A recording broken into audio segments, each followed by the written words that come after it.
Welcome to my favourite part of our house, and that's our back deck. My husband and I love to hang out here, and it needed a really good clean up. Unfortunately, we should have actually considered doing this job in summertime, but we had to do it because we were getting some aluminium blinds put up out here, and we wanted to give it a good clean beforehand. And you can see those dark mildew spots up there on the ceiling. So anyway, I just had some vinegar and a bit of detergent inside the spray bottle, and I went around first and sprayed everything so that it just helped it lift off. Out there on the deck, you got a bit of breeze sometimes, and you've got to be careful what product you're using, because otherwise it will spray back at you. So be careful of that. You've got to be careful where you're standing and consider those sorts of things. I mean, I'm only just using something reasonably natural.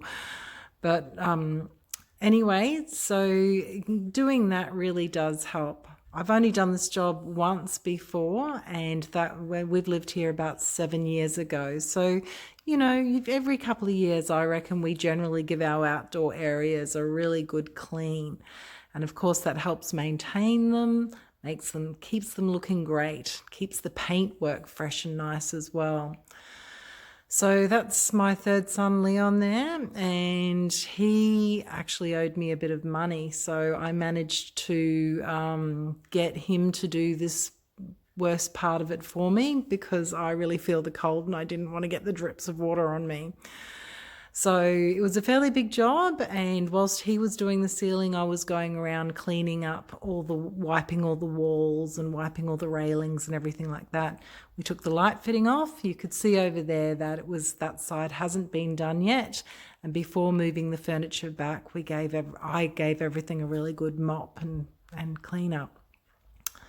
So it does make a really big difference doing that, and the vinegar in that will actually help deter the growth of the mildew. So that's an extra bonus there. You can see that side in comparison, that how dirty that looks. So yes, it takes a bit of time, and this did take a couple of hours, like with a break in between, but it wasn't too bad a job. And certainly if you did it in summertime, it wouldn't be a bad job at all, especially if you didn't mind getting a little bit wet. But look after your outdoor areas and keep your house looking lovely, and you can enjoy it to the maximum.